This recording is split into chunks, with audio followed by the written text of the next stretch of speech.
¿Qué pasaría si te dijera que hay archivos, documentos reales, firmados y fechados que muestran una Andalucía negra, viva, cantando y bailando antes de que el flamenco se llamara flamenco? ¿Y si los libros que te dieron en el colegio simplemente miraron para otro lado? No voy a pedirte que me creas. A mí no. Voy a llevarte a los archivos. Al Archivo Histórico Provincial de Cádiz, al Archivo Diocesano de Sevilla y a un documento sobre las cofradías de Rosario de Huelva, a los libros de bautismo, a esas cofradías y a las crónicas de fiestas populares. Porque la historia no la inventé yo. Solo hay que buscarla porque está ahí.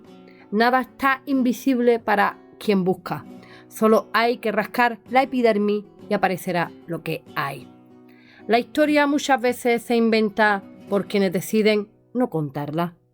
Quédate si quieres vivir algo profundamente revelador. Comenzamos. Pero antes de que empecemos, si crees que el flamenco merece una historia completa, suscríbete, activa la campana, dale a like y comparte porque en este canal no dejamos que ninguna memoria se pierda. Y en Sevilla, Cádiz, Jerez, Málaga, Huelva, ¿saben que son ciudades con comunidades afrodescendientes documentadas desde el siglo XVI? No estamos hablando de rumores, no estamos hablando de hipótesis. Estamos hablando de documentos que cualquiera puede consultar. Según los estudios del investigador Padilla, en libros de bautismos y de funciones de estas ciudades aparecen nombres de personas negras y mulatas que confirman su presencia activa en la vida social, religiosa y festiva de Andalucía. Rocío Calvo Lázaro habla de la Cofradía de Negros de Huelva, que según la autora, existió en Huelva desde al menos el siglo XVI hasta el primer tercio del siglo XX, siendo la única hermandad étnica de la ciudad. Para ello, se han analizado las publicaciones existentes y a continuación se han investigado en varios archivos de Huelva y Sevilla. Estas cofradías no eran solo organizaciones alrededor de las fiestas, sino que además festejaban, participaban en procesiones, en mercados y en fiestas de barrio. Eran vecinos, eran parte del tejido humano de estas ciudades. El origen principal de estas instituciones era el de cristianizar a todo el tejido social independiente de su etnia y su estatus, y que, girando en torno a la hermandad y a la cristiandad, formaban así parte de la sociedad andaluza. Este documento habla solo de una de las cofradías de Huelva. Y ahora una pregunta, ¿puedes imaginar esto a un nivel más amplio en distintas zonas de Cádiz, Algeciras, Jerez, Sevilla, Granada, etcétera, etcétera, etcétera?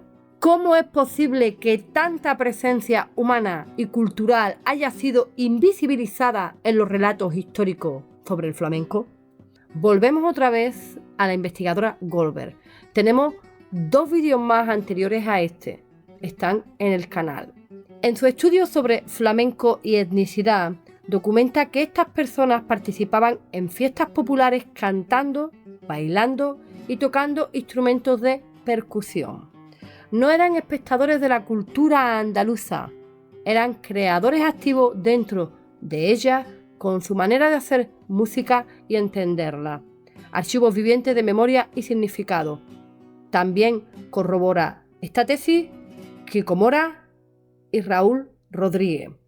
Y sin embargo, cuando el flamenco se convirtió en arte reconocido, cuando empezó a tener teatro y críticos y carteles, esos nombres desaparecieron del flamenco y quedó solo los gitanos. La iconografía gitana, lo que Goldberg llama el gitano escénico. ¿Quién decide qué entra en los libros y qué queda en el archivo? ¿Tiene esto algo que ver con la mirada romántica que nos vendieron? Estos documentos no son solo nombres y fechas, son testimonios de cuerpos que bailaron, de voces que cantaron, de personas que resistieron, que vivieron y que cohabitaron con blancos, gitanos y mestizos, todos en un único sonido, el flamenco. Y esa resistencia está firmada, fechada y archivada.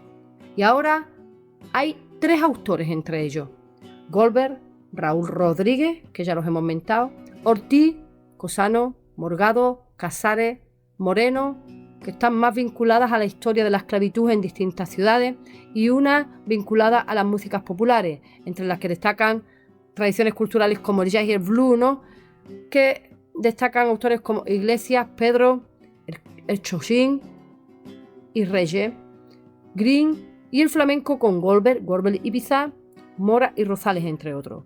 A ello hay que añadir la gran reflexión sobre la identidad en primera persona, fuera de lo académico, que se viene realizando desde la literatura, el periodismo, la fotografía y el teatro por parte de autores afroespañoles como Vela, Lober, Bermúdez, Guerbú o Embomio Rubio, y resulta fundamental esta investigación para la expresión y la reflexión sobre las identidades étnico-raciales en España. Lo he dejado como punto aquí importante para si alguien quiere investigar. Ya saben, esto es Flamenco la Paticabra. Mi nombre es Patricia Caballero Fernández. La paradoja flamenca: cuando se creía que el flamenco iba a desaparecer, resurgió más brillante y más poderoso, no a pesar de su mestizaje, sino gracias a ello. Las cofradías negras. En el Archivo Histórico Provincial de Cádiz, el libro de cofradías de 1720 a 1780 documenta cómo estas organizaciones celebraban fiestas, procesiones y canto, rituales que combinaban música, danza y percusión. Pregunta: ¿qué relación hay entre estos ritmos festivos y lo que luego se consolidó como flamenco? Goldberg y Padilla coinciden en algo esencial. Las técnicas de compás y percusión del flamenco moderno tienen raíces en estas prácticas comunitarias. El flamenco no surge de la nada, surge de cuerpos negros y mestizos bailando en plazas y patios, además de todo lo que ya conocemos, tradicionalmente. Detente un momento, vamos a detenernos aquí. Esto no es teoría, esto está firmado, fechado y archivado. ¿Por qué entonces no estaba en ninguno de los libros que te dieron en el cole? ¿Por qué no aparece en ninguna asignatura importante de historia de Andalucía? ¿Qué sucede con la verdadera historia de Andalucía? ¿Qué sucede con los cuerpos que no ocupan los espacios institucionalizados de la historia de Andalucía, pero sí tienen su historia popular, oral, real, en la memoria colectiva? ¿Por qué no se escribe sobre los gitanos, sobre los negros, sobre el mestizaje cultural de Andalucía? Lo que no se escribe se canta, se baila, se cuenta. Tiene 1000 formas de llegar a la memoria. Ahora hablemos de algo que incluso los estudios sobre negritud en el flamenco suelen dejar en los márgenes, muy escondidos entre las malezas de las orillas del gran río. El rol de las mujeres negras. ¿Quién bailaba? ¿Quién cantaba? ¿Quién podía ser vista? ¿Y quién era borrada de la memoria? Si sientes que alguien ha estado contándote solo la mitad de la historia, tienes toda la razón. En Flamenco la Paticabra seguimos decodificando las capas que el flamenco oficial no abre. Y si todavía no te has suscrito, hazlo ahora. Los documentos del Archivo Diocesano de Sevilla, en los libros de bautismo del siglo XVIII, mencionan a mujeres negras participando en bailes y cantos. Obviamente las mujeres forman parte de la comunidad y de las fiestas. Eran líderes de memoria corporal y musical. Enseñaban a los jóvenes de la comunidad. Transmitían ritmos y estilos de manera directa. Su papel era central y fundamental, dado el peso en las familias como criadoras y nexos de unión familiares. Sin ella, muchos palos del flamenco no habrían llegado intactos. Me refiero en el caso del flamenco tradicional ahora. ¿Cómo se construye una historia cuando algunos cuerpos se vuelven invisibles? El proceso fue doble. Se adoptaron los ritmos y los estilos, pero se borró la autoría. Se tomó lo que daban estas mujeres y luego se les negó la firma. Mujeres invisibilizadas en un doble plano. Como dice Padilla, la contribución de la población negra a las formas musicales populares fue sistemáticamente invisibilizada a pesar de su centralidad en las fiestas y procesiones. Estas asociaciones, y cito textualmente, religiosas fueron de los pocos lugares permitidos por las autoridades en donde la población de color podía congregarse, además de beneficiarse de gracias espirituales y materiales. Era un espacio de sociabilidad en el cual llegaron a desempeñar cargos, lo que les permitió destacar entre su comunidad, argumenta la autora Rocío Calvo en la Cofradía de Huelva de Nuestra Señora del Rosario. Piénsalo. Estamos hablando de documentos reales, de archivos que cualquiera puede consultar. Y sin embargo, la historia oficial del flamenco miró para otro lado. La historia oficial de Andalucía miró para otro lado. Esto no se enseña en los colegios. Esto no se enseña en las universidades. Esto no se enseña en los institutos. No tenemos sus nombres completos. La historia les negó eso también. Pero sabemos que existieron. Mujeres negras en los patios de Sevilla, de Cádiz y de Jerez. Mujeres que transmitieron ritmos de generación en generación. Mujeres que enseñaron sin que nadie las llamara maestras, que crearon sin que nadie les diera la autoría. ¿Cuántas historias del flamenco empiezan con una mujer y terminan con un nombre de hombre? Existe una paradoja brutal en la manera en que el flamenco ha tratado a la mujer negra o a la mujer gitana o a la mujer en general. Tomó su cuerpo como fuente, tomó su ritmo como materia prima, tomó su manera de sentir el compás y luego la hizo invisible. Hoy volvemos a citarla porque la hemos citado en vídeos anteriores, pero es que es importantísimo volver a citarla. Hoy hay un artista que lleva ese borrado en el nombre de su propio trabajo. Se llama Yinka Essie Graves. El proyecto se titula The Disappearing Act, el acto de desaparecer.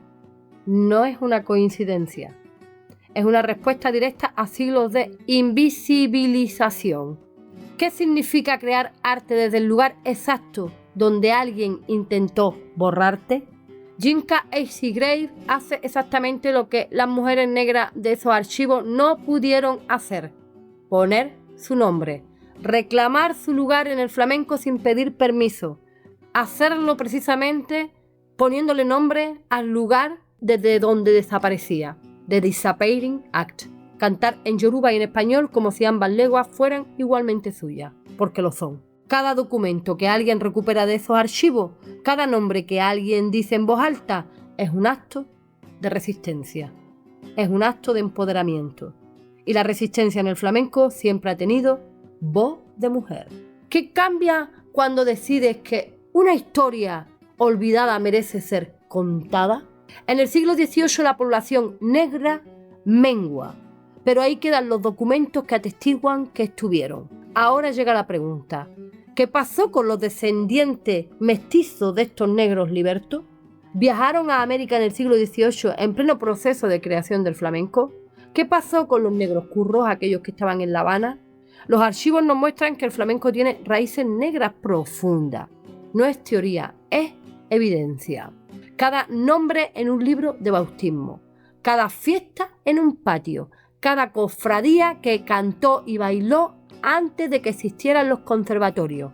Eso es memoria viva, memoria que no pedía permiso para existir, que sencillamente no podía hacer otra cosa que existir. Cuando un archivo rescata un nombre, cuando alguien dice en voz alta lo que durante siglos se guardó en silencio, eso no es solo historia, eso es justicia, justicia poética. Y el flamenco, que siempre ha sido el arte de los que no tenían otra cosa, merece esa justicia más que ningún otro, porque el arte no es inocente, el arte no es inocente. El arte habla de las heridas sociales que no pueden decirse de frente, de forma oficial. Cada vez que el flamenco se ha creído que iba a morir, ha resurgido de su ceniza más brillante y más poderoso. No a pesar de la ruptura, no, gracias a ella. Y la negritud es una de sus rupturas más silenciadas. Esa es la paradoja flamenca. La historia del flamenco no está completa hasta que todas sus memorias regresen a la luz. El flamenco es un gran tapiz tejido de muchos hilos. Hasta que no podamos verlos todos con claridad, la obra permanecerá incompleta. No importa que unos aporten más color que otros. La ausencia de uno solo de sus hilos, por muy insignificante que sea, basta para alterar todo el conjunto. Si esta historia te ha movido algo por dentro, suscríbete. Si esta historia te ha movido algo por dentro, suscríbete. Activa la campana, dale a like y comenta. Te leemos con muchísima atención. Nos encantan todos los hilos de este tapiz. Y si conoces a alguien que crea que el flamenco ya no tiene secreto, mándale este vídeo.